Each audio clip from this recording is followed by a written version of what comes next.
disappeared. Okay. So, nearly 10 years had passed since the Dursleys had woken up to find their nephew on the front step. But Privet Drive had hardly changed at all. The sun rose on the same tidy front gardens and lit up the brass number 4 on the Dursleys' front door. It crept into their living room, which was almost exactly the same as it had been on the night when Mr. Dursley had seen that fateful news report about the owls. Only the photographs on the mantelpiece really showed how much time had passed. 10 years ago, there had been a lot of pictures of what looked like a large pink beach ball wearing different colored bonnets. But Dudley Dursley was no longer a baby, and now the photographs showed a large blonde boy riding his first bicycle on a carousel at the fair, playing a computer game with his father, being hugged and kissed by his mother. The room held no sign at all that another boy lived in the house too. Yet Harry Potter was still there, asleep at the moment, but not for long. His Aunt Petunia was awake, and it was her shrill voice that made the first noise of the day. Up! Get up! Now! Harry woke with a start. His aunt rapped on the door again. Up! She screeched. Harry heard her walking towards the kitchen, and then the sound of the frying pan being put on the stove. He rolled onto his back and tried to remember the dream he had been having. It had been a good one. There had been a flying motorcycle in it. He had a funny feeling he'd had the same dream before. His aunt was back outside the door. Are you up yet? She demanded. Nearly, said Harry. Well, get a move on. I want you to look after the bacon, and don't you dare let it burn. I want everything perfect on Dudley's birthday. Harry groaned. What did you say? His aunt snapped through the door. Nothing, nothing. Dudley's birthday. How could he have forgotten? Harry got slowly out of bed and started looking for socks. He found a pair under his bed, and after pulling a spider off of one of them, put them on. Harry was used to spiders because the cupboard under the stairs was full of them, and that was where he slept. When he was dressed, he went down the hall into the kitchen. The table was almost hidden beneath all Dudley's birthday presents. It looked as though Dudley had gotten the new computer he wanted, not to mention the second television and the racing bike. Exactly why Dudley wanted a racing bike was a mystery to Harry, as Dudley was very fat and hated exercise, unless of course it involved punching somebody. Dudley's favorite punching bag was Harry, but he couldn't often catch him. Harry didn't look it, but he was very fast. Perhaps it had something to do with living in a dark cupboard, but Harry had always been small and skinny for his age. He looked even smaller and skinnier than he really was, because all he had to wear were old clothes of Dudley's, and Dudley was about 4 times bigger than he was. Harry had a thin face, knobby knees, black hair, and bright green eyes. He wore round glasses held together with a lot of Scotch tape, because of all the times Dudley had punched him on the nose. The only thing Harry liked about his own appearance was a very thin scar on his forehead that was shaped like a bolt of lightning. He had had it as long as he could remember, and the first question he could ever remember asking his Aunt Petunia was how he had gotten it. In the car crash when your parents died, she had said, and don't ask questions. Don't ask questions. That was the first rule for a quiet life with the Dursleys. Uncle Vernon entered the kitchen as Harry was turning over the bacon.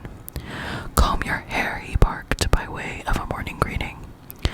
About once a week, Uncle Vernon looked over the top of his newspaper and shouted that Harry needed a haircut. Harry must have had more haircuts than the rest of the boys in his class put together, but it made no difference. His hair simply grew that way, all over the place. Harry was frying eggs by the time Dudley arrived in the kitchen with his mother. Dudley looked a lot like Uncle Vernon.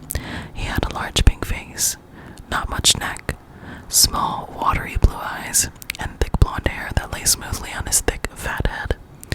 Aunt Petunia often said that Dudley looked like a baby angel. Harry often said that Dudley looked like a pig in a wig. Harry put the plates of egg and bacon on the table, which was difficult as there wasn't much room. Dudley, meanwhile, was counting his presents. His face fell. 36, he said, looking up at his mother and father. That's 2 less than last year. Marge's present. See, it's here under this big one from Mummy and Daddy. All right, 37, then, said Dudley, going red in the face. Harry, who could see a huge deadly tantrum coming on, began wolfing down his bacon as fast as possible in case Dudley turned the table over. Aunt Petunia obviously sent a danger too, because she said quickly, and we'll buy you another 2 presents while we're out today. How's that, Pumpkin? 2 more presents. Is that all right? Dudley thought for a moment. It looked like hard work. Finally, he said, slowly, so I'll have 39 sweetums, said Aunt Petunia. Oh, Dudley sat down heavily and grabbed the nearest parcel. All right, then. Uncle Vernon chuckled. Little Tyke wants his money worth, just like his father. Attaboy, Dudley. He ruffled Dudley's hair.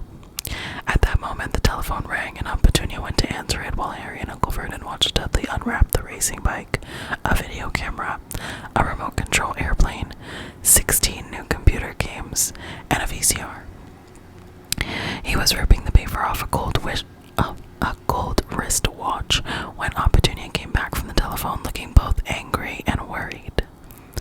Bad news, Vernon, she said. Mrs. Figg's broken her leg. She can't take him. She jerked her head in Harry's direction.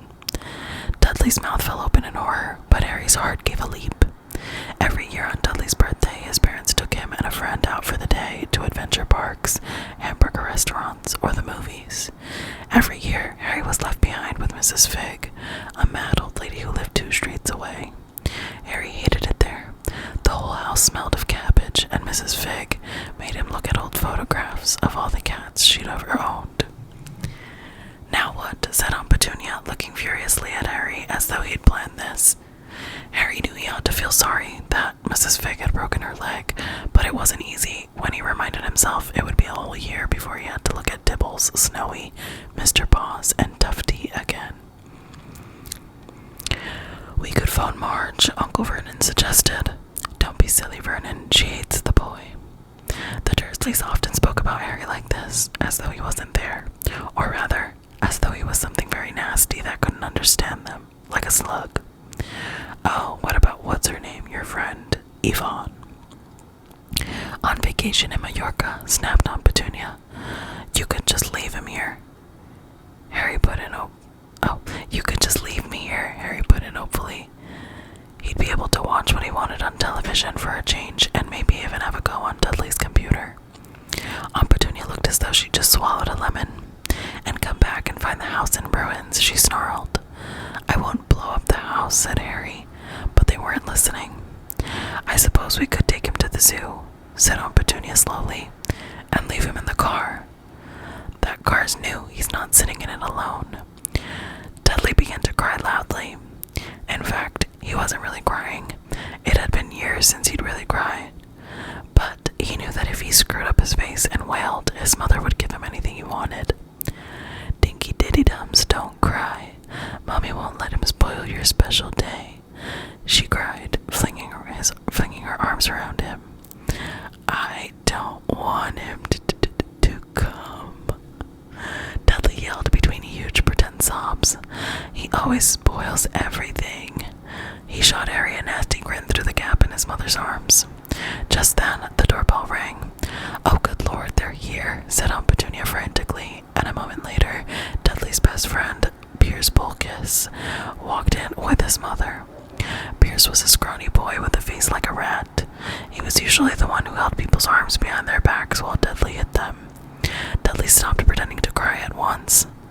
Half an hour later, Harry, who couldn't believe his luck, was sitting in the back of the Dursleys' car with Piers and Dudley on the way to the zoo for the first time in his life.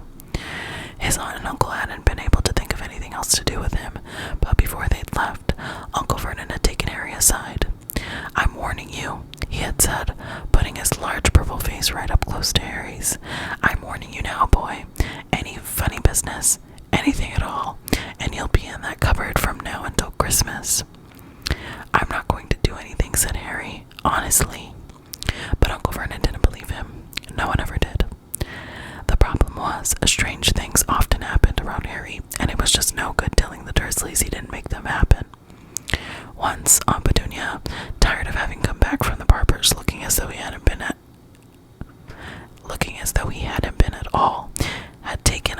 of kitchen scissors and cut his hair so short he was almost bald except for his bangs, which she left to hide that horrible scar.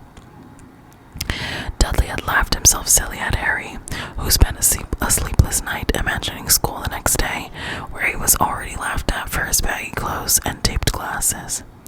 Next morning, however, he had gotten up to find his hair exactly as it had been before Aunt Petunia had sheared it off. He had been given a week in his cupboard for this, even though he had tried to explain that he couldn't explain how it had grown back so quickly. Another time, Aunt Petunia had been trying to force him into a revolting old sweater of Dudley's, brown with orange puffballs. The harder she tried to pull it over his head, the smaller it seemed to become, until finally it might have fitted a hand puppet, but certainly wouldn't fit Harry. Aunt Petunia had decided it must have shrunk in the wash, and to his great relief, Harry wasn't punished. On the other hand, he'd gotten into terrible trouble for being found on the roof of the school kitchens. Dudley's gang had been chasing him as usual when, as much to Harry's surprise as anyone else's, there he was, sitting on the chimney. The Dursleys had received a very angry letter from Harry's headmistress, telling them Harry had been climbing school buildings. But all he tried to do, as he shouted at Uncle Vernon through the locked door of his cupboard, was jump behind the big trash cans outside the kitchen doors. Harry supposed that the wind must have caught him mid-jump. But today, nothing was going to go wrong. It was even worth being with Dudley and Pierce to be spending the day somewhere that wasn't school, his cupboard, or Mrs. Figg's cabbage-smelling living room. While he drove, Uncle Vernon complained to Aunt Petunia. He liked to complain about things. People at work, Harry, the council, Harry, the bank, and Harry were just a few of his favorite subjects. This morning, it was motorcycles. "Roaring along like maniacs, the young hoodlums," he said, as a motorcycle overtook them. "I had a dream about our motorcycle," said Harry, remembering suddenly. "It was flying." Uncle Vernon nearly crashed into the car in front. He turned right around in his seat and yelled at Harry, his face like a gigantic beet with a mustache. "Motorcycles don't fly." Dudley and Pierce snickered. "I know they don't," said Harry. "It was only a dream." But he wished he hadn't said anything. If there was one thing the Dursleys hated even more than his asking questions, it was his talking about anything acting in any way it shouldn't. No matter if it was in a dream or even a cartoon, they seemed to think he might get dangerous ideas. It was a very sunny Saturday, and the zoo was crowded with families. The Dursleys bought Dudley and Pierce large chocolate ice creams at the entrance, and then, because the smiling lady in the van had asked Harry what he wanted before they could hurry him away, they bought him a cheap lemon ice pop. It wasn't bad either, Harry thought, licking it as they watched a gorilla scratching its head, who looked remarkably like Dudley, except that it wasn't blonde. Harry had the best morning he'd had in a long time. He was careful to walk a little way apart from the Dursleys so that Dudley and Pierce, who were starting to get bored with the animals by lunchtime, wouldn't fall back on their favorite hobby of hitting him. They ate in the zoo restaurant, and when Dudley had a tantrum because his Knickerbocker Glory didn't have enough ice cream on top, Uncle Vernon bought him another one, and Harry was allowed to finish the first. Harry felt, afterward, that he should have known it was all too good to last. After lunch, they went to the reptile house. It was cool and dark in there, with lit windows all along the walls. Behind the glass, all sorts of lizards and snakes were crawling and slithering over bits of wood and stone. Dudley and Pierce wanted to see huge, poisonous cobras and thick, man-crushing pythons. Dudley quickly found the largest snake in the place. It could have wrapped its body twice around Uncle Vernon's car and crushed it into a trash can, but at the moment it didn't look in the mood. In fact, it was fast asleep. Dudley stood with his nose pressed against the glass, staring at the glistening brown coils. "Make it move," he whined at his father. Uncle Vernon tapped on the glass, but the snake didn't budge. "Do it again," Dudley ordered. Uncle Vernon rapped the glass smartly with his knuckles, but the snake just snoozed on. "This is boring," Dudley moaned. He shuffled away. Harry moved in front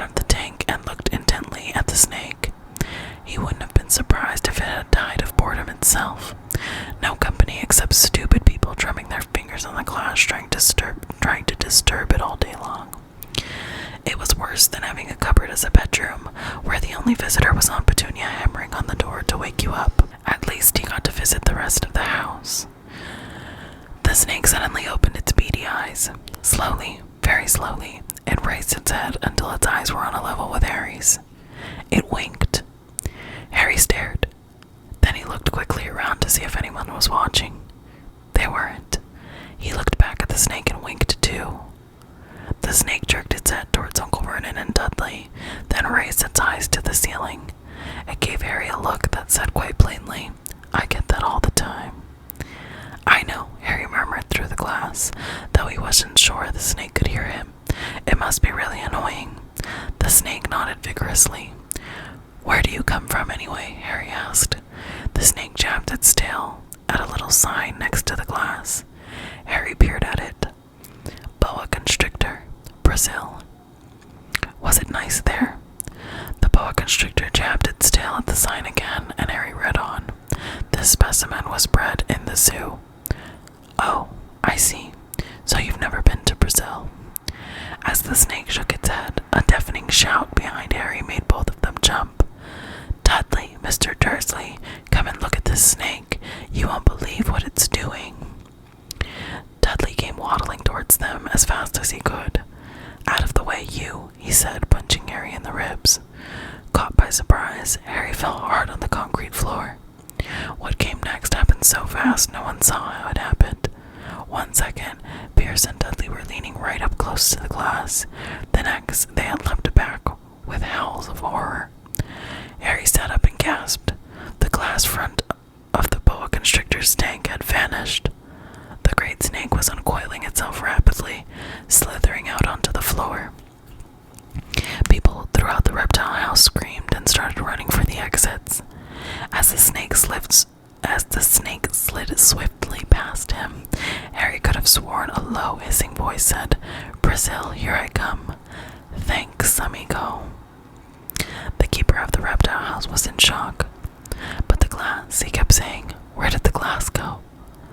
The zoo director himself made Aunt Petunia a cup of strong sweet tea while he apologized over and over again. Pierce and Dudley could only gibber. As far as Harry had seen, the snake hadn't done anything except snap playfully at their heels as it passed. But by the time they were all back in Uncle Vernon's car, Dudley was telling them how it had nearly bitten off his leg, while Pierce was swearing it had tried to squeeze him to death. But worst of all, for Harry at least, was Pierce calming down enough to say, "Harry was talking to it, weren't you, Harry?" Uncle Vernon waited until Pierce was safely out of the house before starting on Harry. He was so angry he could hardly speak. He managed to say, "Go, cupboard, stay, no meals," before he collapsed into a chair and Aunt Petunia had to run and get him a large brandy. Harry lay in his dark cupboard much later, wishing he had a watch. He didn't know what time it was, and he couldn't be sure the Dursleys were asleep yet. Until they were, he couldn't risk sneaking to the kitchen for some food. He lived with the Dursleys almost 10 years. 10 miserable years, as long as he could remember, ever since he'd been a baby, and his parents had died in that car crash. He couldn't remember being in the car when his parents had died. Sometimes when he strained his memory during long hours in his cupboard, he came up with a strange vision, a blinding flash of green light and a burning pain on his forehead. This, he supposed, was the crash, though he couldn't imagine where it all... But he couldn't imagine where all the green light came from. He couldn't remember his parents at all. His aunt and uncle never spoke about them, and of course he was forbidden to ask questions. There were no photographs of them in the house. When he had been younger, Harry had dreamed and dreamed of some unknown relation coming to take him away, but it never happened. The Dursleys were his only family. Yet sometimes he thought, or maybe he hoped, that strangers in the street seemed to know him. Very strange strangers they were, too. A tiny man in a violet top hat had bowed to him once while out shopping with Aunt Petunia and Dudley. After asking Harry furiously if he knew the man, Aunt Petunia had rushed them out of the shop without buying anything. A wild-looking old woman dressed bus once. A bald man in a very long purple coat had actually shaken his hand in the street the other day, and then walked away without a word. The weirdest thing about all these people was the way they seemed to vanish the second Harry tried to get a closer look. At school, Harry had no one. Everyone knew that Dudley's gang hated the odd Harry Potter in his baggy old clothes and broken glasses, and nobody liked to disagree with Dudley's gang. Oh. And that was a very abrupt end to Chapter 2 of Harry Potter and the Sorcerer's Stone. I hope you all enjoyed that. I love it. It's a fun one. It's also really fun to watch in the movie. So,